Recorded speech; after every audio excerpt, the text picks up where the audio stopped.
Hey, good evening. Welcome to Street Talk. I'm here on a special show today, and I got two wonderful guests, and we're going to talk about one of the most important things that we can in our society right now, and that's our right to vote and also our right to have free and fair elections. I have two people in here. I have my good friend Tina Manus, troublemaker from Stratford, knows how to mix it up with everybody over there.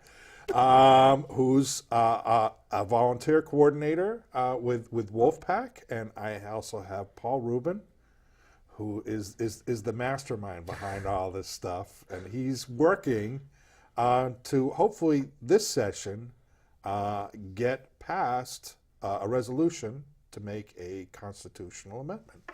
So, thank you. Nice to meet you. Thank Good you. to see you. So, you know, I look at this, and I think we need to start off with, I guess, some definitions of things that happen. And I know one of the big things that bothers me in life is Citizens United. And it bothers a lot of people because I think it labeled corporations as people. And corporations aren't people in my book. The three people standing here and the people out in that booth out there, they're people.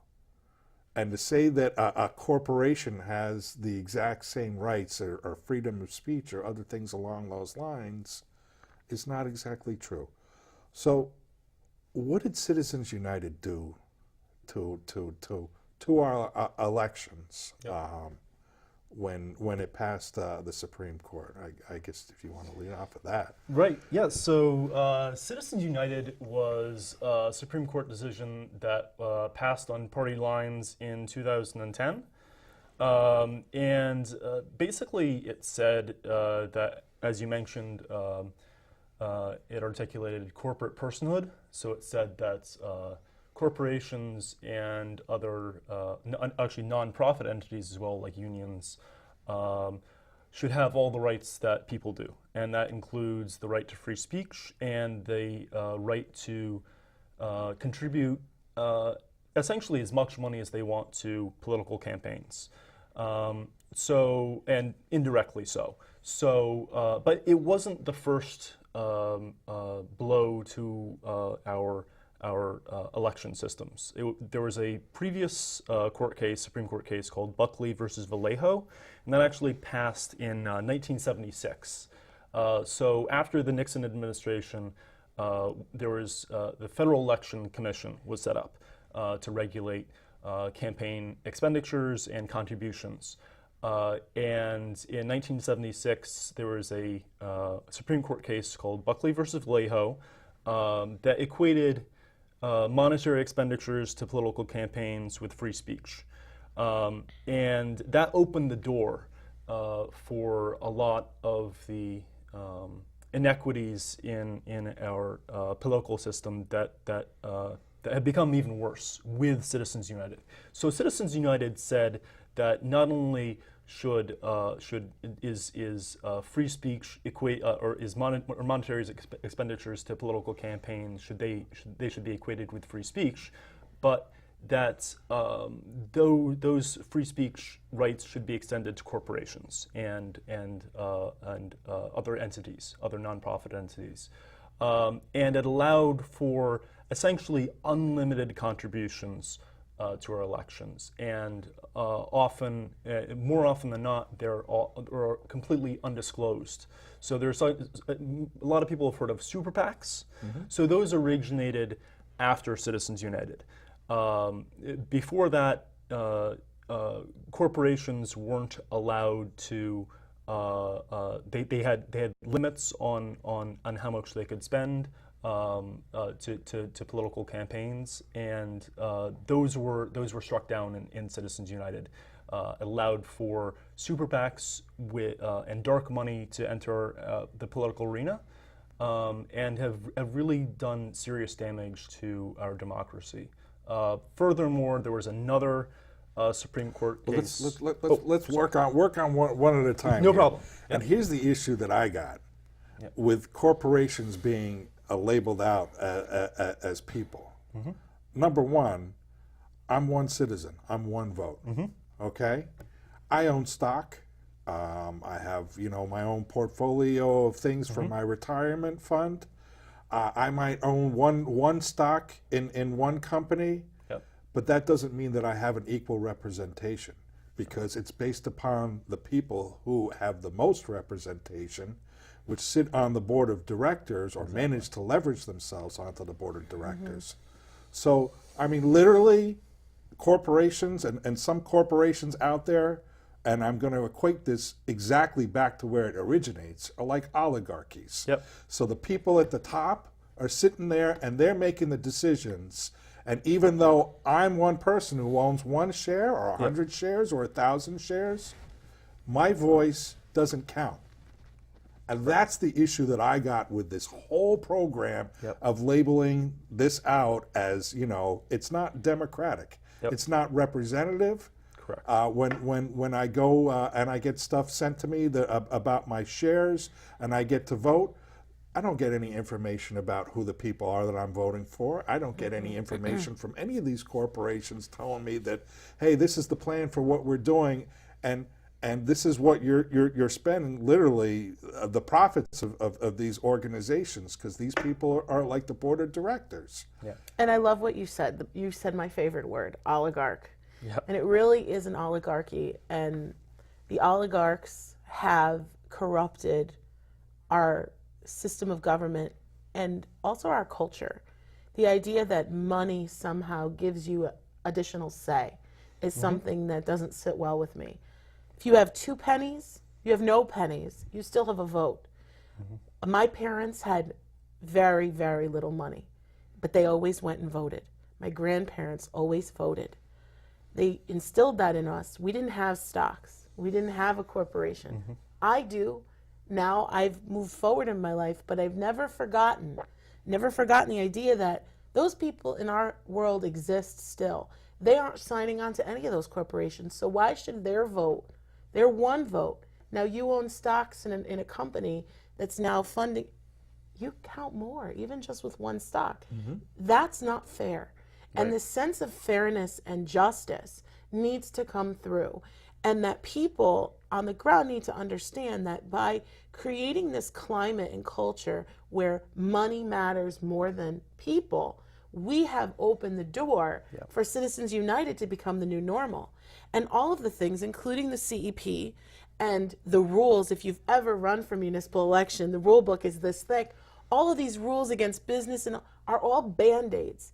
They're all Band-Aids trying to fix the problem, which goes back to what Paul was talking about in 1976 and Citizens United.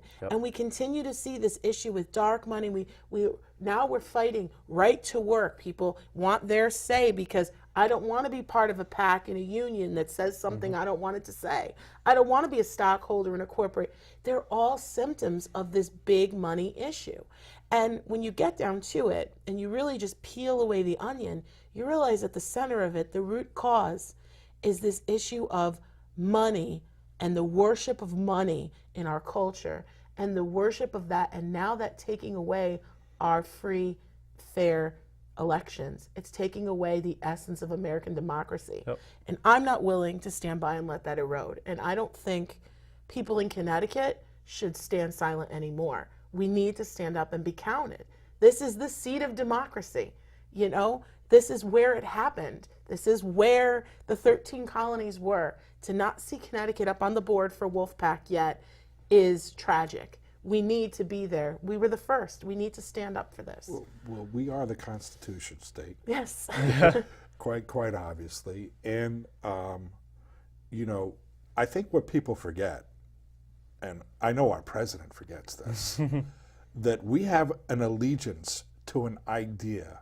We have an allegiance to a document which sits here and makes sure that everybody in this room is equal. That's what counts.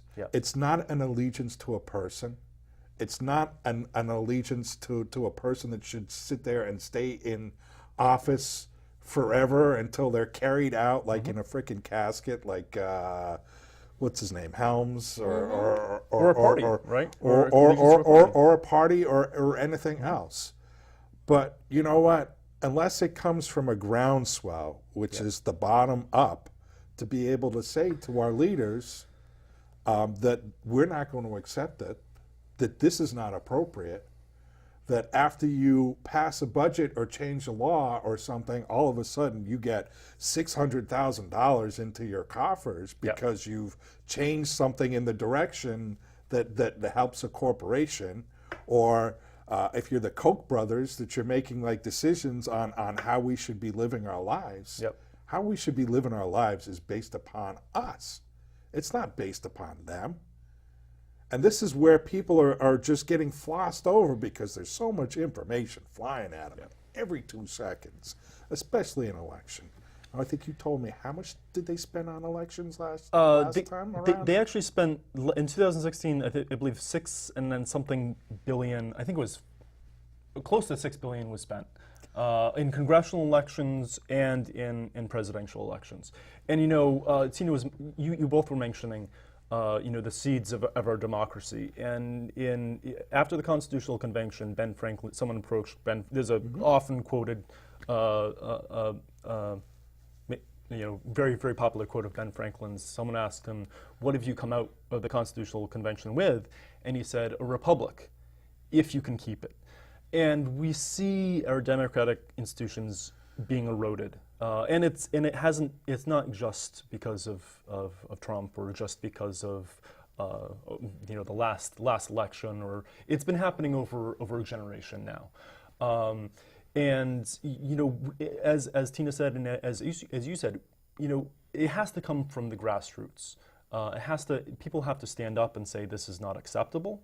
That our politicians are being bought by international conglomerates, by institutions that don't have our people, the people's interests at heart. And you know, you can actually see it in, there was a study that was done by Princeton in 2014. And if you wouldn't mind, I'll just show a graph of, I don't know if you can see this, but so this was done in 2014 by Sorry, Princeton. we have Anna right here. And I wish.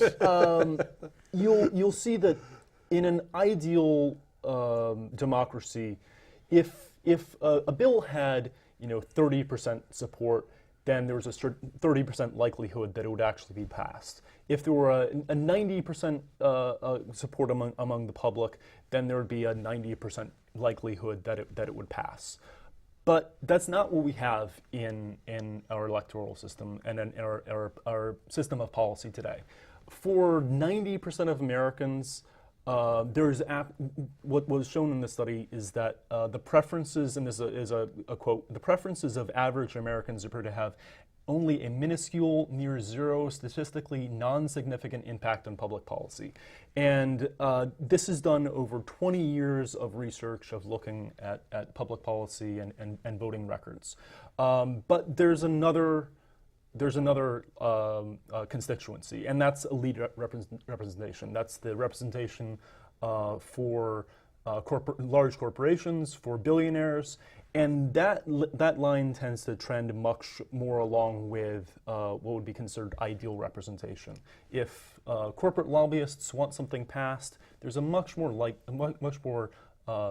likely to get passed than not. And you'll see this in the tax bill, Trump's tax bill recently that gave 83% of contributions of benefits to the top, I think it was top 1%. It might have been a little bit more than that, but still, corporate personhood is ruling. Corporate lobbyists are ruling our government right now. And Well, let's look at reality. Yeah. You know what? God bless. I love that I don't live that far away from Hartford. Yep. I certainly go up and I lobby things and I talk to people and everything else. And I know that I have a say in what happens in our state government, or at least I'll have an opportunity to have a say, or I can go to a public hearing. Yep. I can't do that in a federal government because it means me going down to Washington, and I don't live outside of Washington, and I can take 10 minutes to go over there. Yep. And then you have all these people who are lobbyists who are there all the time. They're like, I mean, I go up and see like a lot of lobbyists, and I've gotten to know like a bunch of them like over time. Up at the Capitol, they're there all the time. Yep. They're there. They're forming relationships. They're talking to these people. They're saying, "I can give you this money for this." A lot of times, these people are lobbyists or lawyers, and they're actually the people that are writing the legislation, not your legislator. Right. You have lobbyists who are writing the legislation, and they write them to what their needs are. And that's an issue. And I would say not all lobbyists are bad either. Well, there's different kinds of lobby. There's white hat, and then there's black hat. Right. So I've worked with the Civil Rights and Humanities, the Conference on Civil Rights and Humanities in the federal government. They fought for better education, special education. They continue to fight for civil equity and access.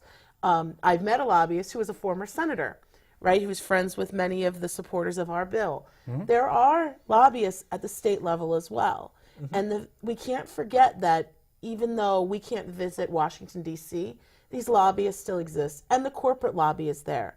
One of the biggest hot button issues for this short session, which in the even years is a short session that things have to come up through committee only, if the public doesn't know, is that there is a strong corporate lobby against paid family medical leave. Right. And paid family medical leave right now is an issue that tons of my resistors in the sisterhood right now in the resistorhood are calling for paid family medical leave. In all of the Action Together, Fairfield Standing United, all the progressive groups that are out there, and just is even established DTCs are clamoring for this paid family medical leave. Phone banking, canvassing, walking around doing many of the same things we're doing with Wolf Pac. Can't get it through. I'm sitting at 0 weeks at the Bijou Theater, and a representative was there and talking about how important this is, and everyone in the room, close to 100 people are, this is so important. Why we have the majority, we can get this through. There was a person there and from the Democratic Party, and it was like, this is a tough sell. How is this a tough sell?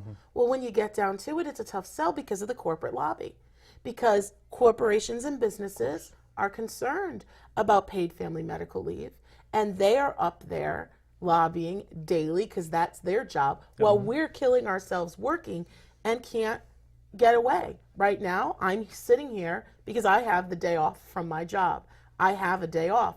But a lot of people don't have that luxury. They can't go and lobby. They can't go to the federal government. They're put into this hamster wheel of having to work and work and work. And then they have something tragic happen, life-altering in their family, or they have a baby. And basically, they're propelled back into poverty. And that is something that's just, that's how this Citizens United and this whole issue of corporate lobbyists really impacts the day-to-day life of Americans. And if people in Connecticut can understand that this issue is connected to that, then maybe they will be inspired to fight. Because sometimes it's hard to connect the dots. We're all in the government understanding it. If you're not in it every day and you're just living, you know, your kid's got the flu, you've got it. How does this impact my daily life? How's it going to make it better for me? Well, I think one of the things it does is, and I see a lot of these commercials, and I remember some of them, and they stick in with our stereotypes. Absolutely. And I can think of like the best one example was St. Reagan came out with the whole thing about the welfare mom. Yep.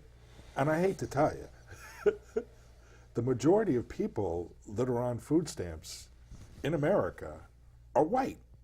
Right. You know, they're not like your typical, oh, they're all black people, they're all on drugs, none of them want to work. And this is what a lot of these things do, is they feed into these ideas, and then they'll put these things on, these stereotypes on TV, or people will mention them at, like, you know, large convention halls. And not to digress, but the largest amount of our federal funding and income tax that Connecticut pays, the lion's share, is rerouted and redistributed to red states in the South. right. So when you want to talk about welfare, Right. we are supporting education systems in southern states that refuse to properly fund social programming and education and lift people, primarily minorities, out of poverty. They are insisting upon putting it on the backs of Connecticut residents. So when we pay our federal income tax, that money is not coming back to Connecticut. That money is going to Mississippi and Alabama to do what their governments won't do for their people. And that, again, it feeds in, and not to digress, but these are the things and these are the truths that most people, unless you're involved in this, don't really see. And when I see where all the corporations go, when I was a little girl and American Fabrics closed and my dad lost his job and my family blamed unions, that's not what it was. It wasn't unions that closed it. It was greed. It was corporations that wanted to make money and move south. And they have moved south, and they continue to keep people in poverty and on food stamps. Or move internationally as well. Yeah. Outsourcing to international companies. I just want to mention two things. You mentioned the difference between a state government, state general assemblies, and Congress. And there is a difference. Our state governments are more responsive to political pressure from their constituents. But CEP, which is if nobody knows what CEP is, it's Citizens Election Program. Exactly. It's Connecticut's Citizens Election Program, which is a public financing for state-held offices. And it is considered the gold standard in America for public financing. And it's done a tremendous amount to increase access for constituents, but also it allows legislators to not be telemarketers, basically. So you're required. It's a voluntary program. I'll always just say that. But it's not only is it extremely popular with the public in Connecticut. I think it has like over 80% support, but it also a significant majority of candidates also use CEP funding. So instead of taking giant contributions from corporations or from unions or from wherever else, you ask your constituents to send small dollar donations, $5. It used to be up to $100, but now they've actually raised the limit to $250 to contribute to your campaign, and then the state will match up to a certain amount for public expenditures. And it really allows candidates who want to be representing their constituents instead of their largest donors or their most profitable corporations in their district. What it took out is obviously back when Johnny Rowland was in office, and he would get donations, and he put state contractors to work on his house, which is what he went to jail for. Right. And they developed this afterwards. Jody Rell actually came out for it, which was a Republican. And it was to battle what we used to be called. We used to be called Corrupticate. Yep. And it was because essentially the central parties had a lot of control, like they used to have control over in the federal government. Yep. And it was a way of keeping people in line, because if you didn't vote in a certain way, then your campaign funds would get cut off. Yep. What Citizens Election Program did is, you're right, it gave the power to the people. I know I'm one of those. I'm a treasurer for 2 campaigns. I know for state representative, they have to raise $5,000 in order to get a $30,000 grant to be able to pay for all of your campaigning. And what that means is, in small communities or in communities that don't have a lot of money, people have to go out and they have to go speak to their constituents, which is one of the reasons I'm not really in favor of them going up to $250, because on a state campaign, all of a sudden you go from having to talk to or get a maximum of 50 donations, Exactly. to you can do it in 10 or 20. But look at what happened with the the budget that was passed. Yep. When you said Jody Rell, former governor, was a big proponent of the CEP, and the Republican budget dismantled the CEP Entirely. and took it out completely. Entirely. So that tells you where they stand with our Connecticut legislature. And we have a list of, we've spoken to a number of actual Republican legislative leaders on the ground who support this or somewhat support it or are. So this is a bipartisan issue. But interestingly, their budget completely took it out. So CEP was demolished. And when you were talking about the money that is spent from those central organizations, so you have the D-TRIP and the DNC at the federal level. Donner Klein is running in Alabama 6. He's a friend of mine. And there's a progressive, and he is mounting a campaign there. And one of the reasons he is reaching out for donations is because the Central Party has decided no money, no resources, no hope. And what happens in these areas where you do that is you disenfranchise voters to a point where someone, honestly, like a Trump, can rise into power on a populist idea. That there are people who support Donald Trump's ideology. There are people that support Donald Trump's platform. There are some people that just support the rhetoric and want somebody that's going to talk the talk and walk the walk and be this way. And that, when you leave people and you tell them they don't matter, and you're not even important enough for me to put in office or to put any kind of person behind somebody you believe in, it really defeats this whole idea of every person counting and every district counting and every state counting and the electoral college and all of those things. You've just given up on areas. And so we end up with these siloed cities and these rural areas that we just concede elections. And we say, well, it doesn't matter. It does matter. And we see it every single time in every federal election, how important these areas are. And in the state elections now, too, we're becoming so siloed around different areas and just kind of saying, well, we're just going to go with this group. The idea that the CEP exists is great, but should people that don't have opponents receive that money? Probably not. I don't think so. No. I don't think that's fair. So we're using the citizens' money to support citizens' elections. We're not using it to promote a personality.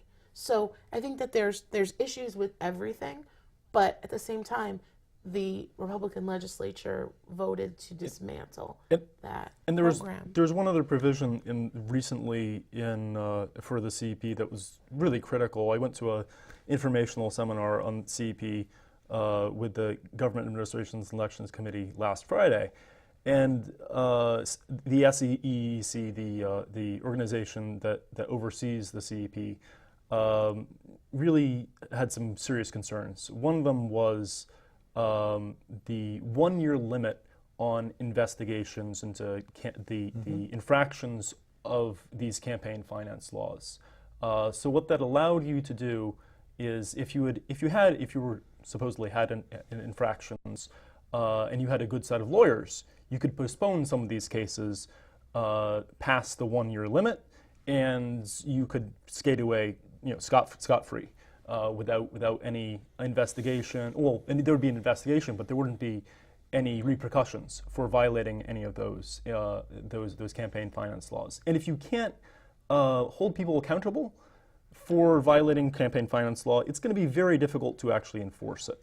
Well, I know as a treasurer, I got to keep all my documents and everything else that I take in for 4 years. Investigation should be at least as long as you have to be able to keep your documents involved in that. But I know we kind of got off base because I know it's easy to get off base when you talk about your frustrations and everything else that's going on in the world. And it's a root cause. This issue is a root cause for all of these things.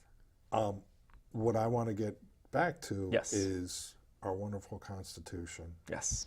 And the fact that how do we make amendments to the Constitution? Yep.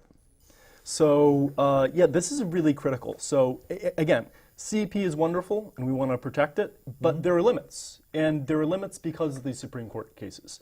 And the only way to go above these Supreme Court cases, including Buckley versus Vallejo, Citizens United, and McCutcheons versus FEC, which eliminated all aggregate limits for expenditures. At the federal level. At the federal level, the only way to go above that is through a constitutional amendment. So what Wolf Pac is doing is calling for a constitutional amendment, a 28th constitutional amendment on campaign finance reform. Now, there are two ways to propose a constitutional amendment, and this is very specifically shown in Article 5 of our Constitution, which is on the amendment process. So either you go through Congress, you get 2/3 of both houses to approve a piece of legislation, pass a piece of legislation, or you can. There's the alternative route is through the states. Now, we believe that a constitutional amendment is the only thing that's strong enough to actually mandate the change that we need on campaign finance law, and because Congress is the source of a lot of this corruption, and you can see it in again, a lot of the legislation that was passed this year or in previous years that benefits corporations or the donors of certain legislators. We don't expect Congress and even a Democratic supermajority necessarily to propose campaign finance law that would hurt their own prospects for being reelected. Incumbents are much more likely right now to be reelected because of these campaign finance laws, and we wouldn't expect a Congress that is on a bipartisan basis dependent upon super PACs and billionaires and whatever else, upon the industries that they represent, to be proposing legislation on their own. So the other option is to get 2/3 of states to call for an Article 5 convention on a specific topic, and we would call an Article 5 convention to propose legislation, an amendment on campaign finance reform, and then it would go to Congress to set the rules as far as how it would be ratified. And then 3/4 of the states, or 38 states, would be required to ratify that proposal. And that's true. And the important thing to remember about this is just a proposal process. So whether you go through Congress or you go through the states, you still need the same 38 states to ratify whatever you would propose. So take, for example, I know and I heard that this is something that still is around for the past 30 years. Once Congress puts together and comes up with an amendment, it has to go before and be passed by 38 state legislators? Yep. Equal Rights Amendment. Exactly. Has been around for 30 plus years. Exactly. How many states does it stand at? Well, so actually, I believe there was a 7-year limit on the ERA. The ERA nearly passed. I think they got to 34 or 36 states. I'm not sure exactly about the number, but there was a time limit that was placed on the ratification of ERA, and they missed it. It passed. The deadline passed, and the ERA was dead, and it hasn't really been. So even if something is passed, it still has to be. It still isn't at that constitutional convention level. It's just decided what's in it at that constitutional. I should mention this is a little bit of a diction correction, but we don't use the term constitutional convention, and the reason for that is there's only been one constitutional convention.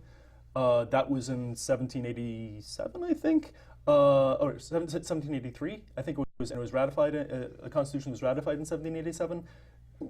What we're calling for is an Article 5 convention, and it's specified in Article 5. We're not trying to rewrite the Constitution, Right. And that's an important distinction. There's a lot of people who were fear-mongering about the process of Article 5. And there's been a lot of research. Although we've never actually held an Article 5 convention, there's been a lot of research done about Article 5. And it all says that a convention could be held on limited to one subject, on one specific issue, and that those limitations could be enforced through the courts, through Congress, through the states, and through the convention delegates themselves. And if anyone is curious, there are multiple reports, but this is there was a 1987 Department of Justice report that went through a lot of this and discussed the enforcements themselves. But I just wanted to mention that because a lot of people get confused about. Well, I mean, I look at it this way: the framers of the Constitution put this in there because, if I'm not correct, but wasn't there like something that they needed to address after they had written the Constitution, and they said, well, what's the process for if we have to change this? Mm-hmm. I believe it was Thomas Jefferson that wrote in Article 5. Right. So I think it was George Mason who first discussed the necessity for a convention process. Mm-hmm. Originally, I should just mention this as well, the convention process was actually the only process for amending the Constitution. In the first draft, it was the only process. Then they added the process for Congress, and they eliminated the convention process. And then James Madison, George Mason, Alexander Hamilton were some of the strongest voices for the necessity for a convention process. They understood that at some point in the future, it would be possible for our government to become corrupted by the influence of either parties or monetary expenditures or whatever else. And they knew that we needed a check on an unresponsive Congress. Mm-hmm. And that's why they included the Article 5 convention process. It really is the people's check on an unresponsive or a corrupted democratic institution like we have today. So, and hopefully it doesn't need to get to that point, right?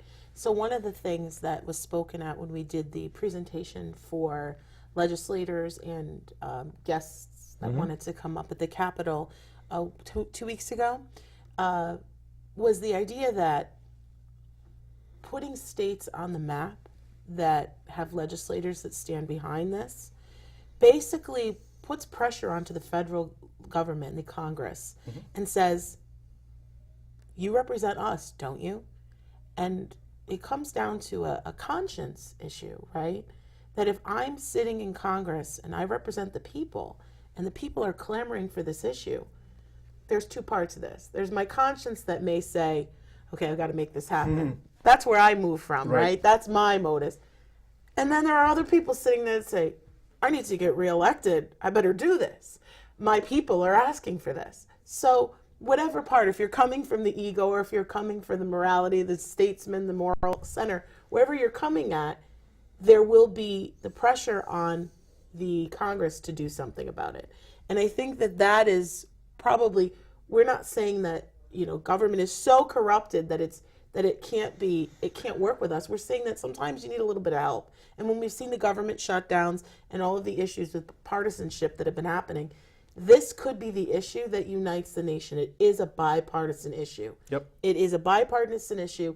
It is the issue that could unite us and say, we want one vote to count for one person. We want to matter, and we don't want money in the way. And that would really send a message not just to government, but to culture in general. What do we value? Connecticut is one of the wealthiest states. Yeah. Right now, it looks like we support money over people. And I don't think that's really where most people are at. And I think that that's important, that we need to get back to what matters to us as Connecticut, what matters to us as people, and in our democracy, what matters, so that then we can kind of let some of this go and the changes that would come as a result of this. Our government starting to function more as those people Paul mentioned that are the founding fathers intended it to be. We would see this, the wheels, and we would give lubrication to the whole system. Well, I mean, obviously, when they founded the Constitution, they didn't count on Facebook, Twitter, and all these other things. But they did foresee the need to have checks and balances and a way to figure out to be able to control the process so that we don't feel like we're being misrepresented, or we don't feel like having a foreign government being influential over who we vote for. Well, and fake news is an issue, Right. right? And rhetoric and persuasion is an issue. And it all boils down to education, right? And whether we've educated people to understand what credible sources are. I work as a teacher and I work really hard. There's been a real focus on that in education, at least where I work, in the last, I'd say even 2-3 years, to really focus on getting students to understand this, to create an educated electorate, right? And that's one piece of it. But we have to protect people and actually inform them. So when we knock door to door, Paul in the snow, we're educating people at those doors. We're talking to them, not just saying, call your legislator, this is important, but here's the process. I've made connections with some of these people that I've met, that I've phone banked with, that I communicate with regularly, and just keep them informed of what's going on. Yeah. That's what people really need right now, is to be informed. They can make their own decisions. We're all adults, right? But at the end of the day, someone needs to be the information arm, and a credible information arm. And everything out there can't be fake news. You have to be able to wind through it. So Facebook and Twitter are not going away. But how do we get through it? I'll just add on two points. One is to your previous mention of one is that this issue is broadly bipartisan. It's one of the only issues that has over 90% of American support. Americans understand that money corrupts politics, and they want something to be done about it. But they also feel as if they've lost their voice, and they don't know how to make the change that they need. And so that's where Wolf Pac comes in. And not also, I think Congress right now has something like a 10% approval rating, and it's because of all this horrible legislation that they produce, and it hasn't just happened overnight. And in reference to your point about getting away from a monarchy type of rule when we're founding our Constitution, that's exactly what we were trying to get away from, non-representation, and it's come back to bite us. The other point I'll make is in reference to this, an Article 5 convention not necessarily being the be-all and end-all. And that we see in historical precedent. So I don't know if anyone's heard about the 17th Amendment, but it was passed in 1913. It was ratified by our states in 1913. And it called for the direct election of senators, U.S. senators. So before 1913, it was done by the House. Exactly. So our state legislators elected our U.S. senators. They appointed our U.S. senators. And ultimately, the problem with that, it was during a time of American history called the Gilded Age, when we had great inequity and tremendous corruption. Our U.S. senators were bought by the banking industry, by railroads, by other, maybe even oil industries, I suppose, who were starting up at that point. And Carnegie, exactly. All the names that we know. Right. Rockefeller, Vanderbilt, all of that. Yep. So, J.P. Morgan. People realized at that point that there was something wrong and that they needed to do something about it. And they did the same thing that we're doing now. They called for an Article 5 convention on the direct election of senators. And we were very, very close to actually calling an Article 5 convention. I think we were only one state away from actually reaching that 2/3 threshold to call for the Article 5 convention. And at that point, Congress said, "Oh, okay, all right, we get it, we'll pass." Right. And the House of Representatives had actually passed this dozens of, maybe not dozens, but many times, and the Senate rejected it because they wanted they wanted to remain in full control. So I know you probably have this with you. Yes. What is your Wolf Pac pledge? Yes.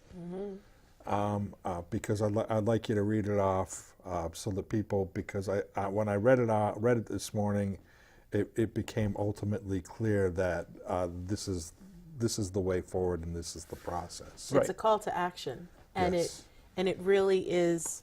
While Paul's getting that, this is the reason why I signed on to work with Wolf Pac. I saw them post something. They had an informal get together in New Haven. I went, I visited, and I said, "Wait a minute.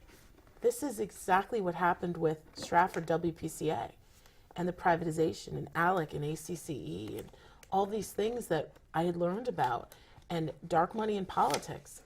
And this is the issue that I want to get behind. And this pledge really seals the deal. The pledge is really lays out the framework and the system and the structure of the organization, that we come together as a group to be the pack to end all packs. Yep. And to lead, as Paul loves to say, to lead with truth and integrity and honesty, and to fight for America and democracy. And that, what better thing to be a part of? You don't need to be a part of a party. You don't need to be a part of a committee. You need to just want to fight for America. And you don't have to be an RDU or anything to be able to want to do that. So we have a resolution. It's called the Resolution for Free and Fair Elections. It's actually passed in 5 states already. So this is started out of actually Occupy Wall Street. It was an offshoot of Occupy Wall Street. And after the Citizens United decision, our founder, who's also the founder of the Young Turks. I don't know if anybody on here is aware of the news organization, online news source called the Young Turks, but he also founded Wolf Pac. And he decided that we needed to, he saw the corruption in Congress, and he said, okay, we need to go a different route. So we passed a resolution in 5 states. Vermont, California, Illinois, New Jersey, and most recently Rhode Island.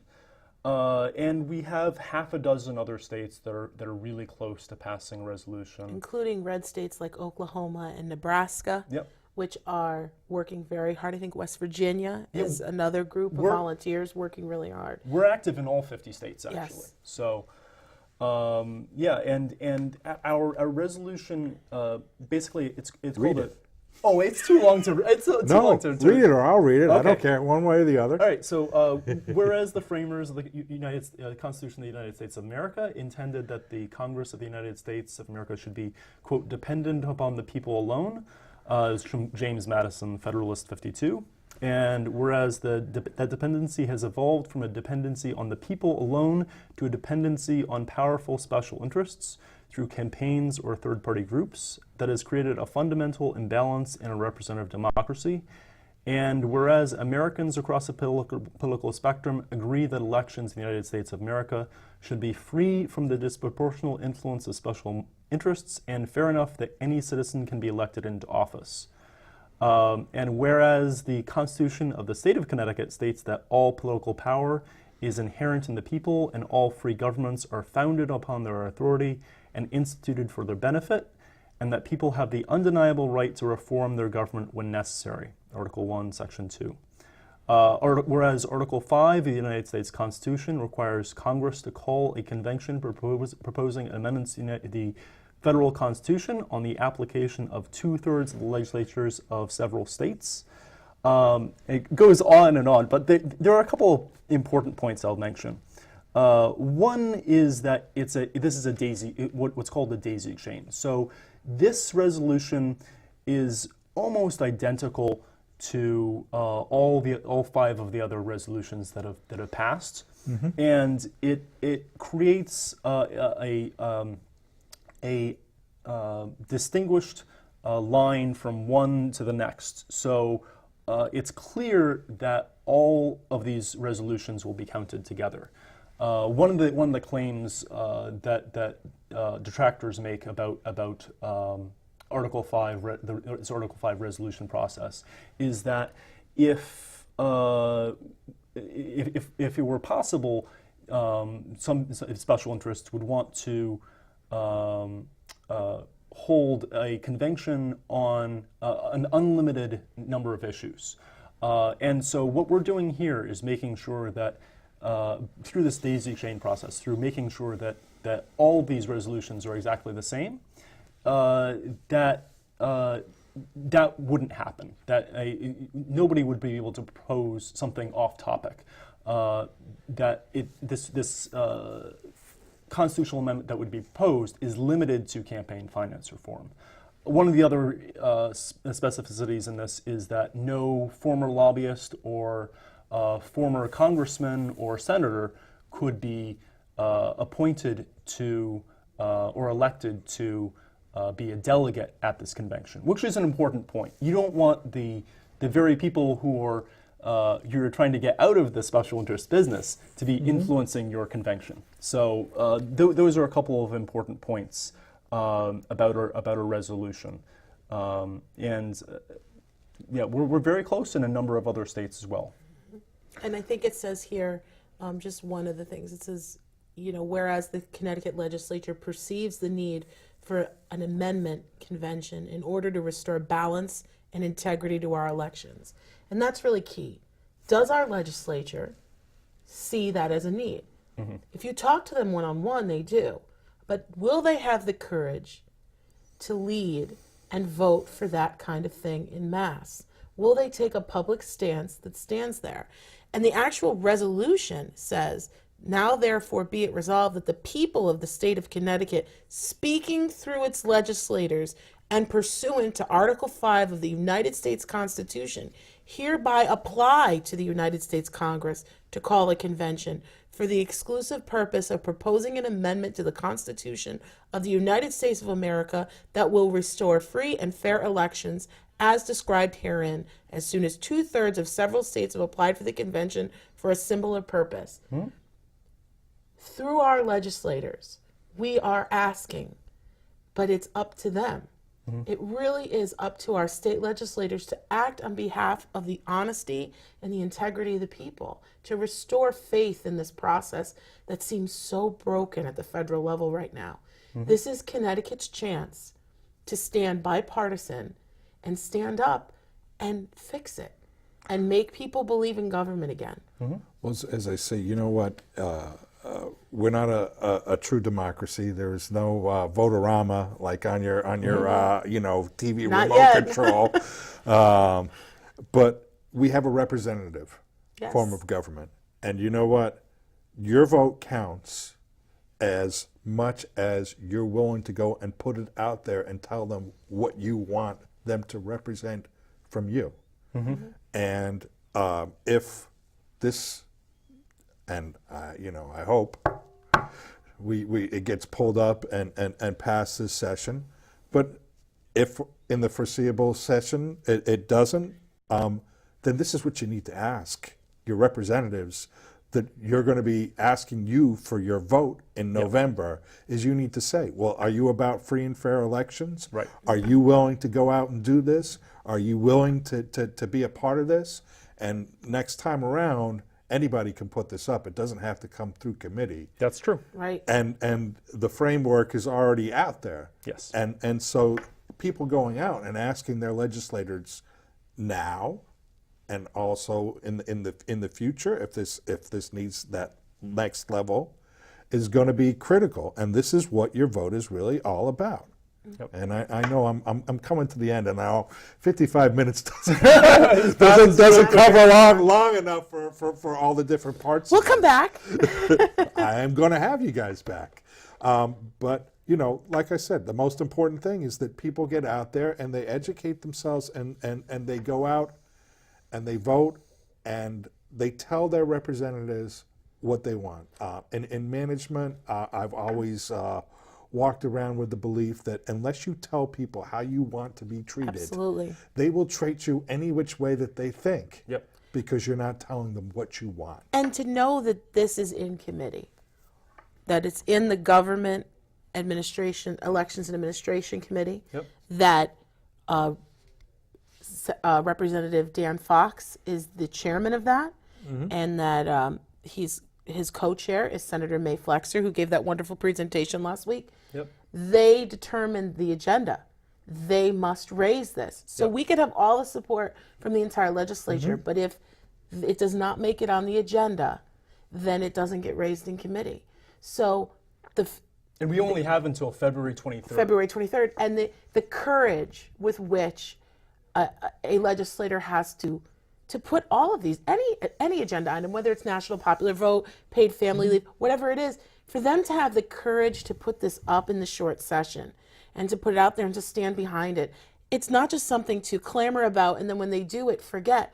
It's something to remember in November and to also celebrate. Like, I hope we're on here celebrating that someone had courage to bring this forward. And that really is the key here, is to build that momentum and to get legislators to hear what the people are asking for. That's all we want to do. And I'll just make one final point. I think we've made it before, but this issue is something that connects to all others. You know, everyone has different priorities in their political outlook. You know, you might be particularly concerned about environmental deregulation, or you might be particularly concerned about the lack of gun safety laws, common sense gun safety laws, or you might be outraged at This affects us all. At as PACs. as you it might be was. outraged about inequities in our financial system or whatever else. But the important thing to remember is all these issues have at the root cause of all these problems is money in politics, and our politicians being bought by special interests. And I hate to cut you guys off. I know we ran over on time, so we're going to go ahead and run the street, and we'll see you next time around. Thank you, Dom. Thank you.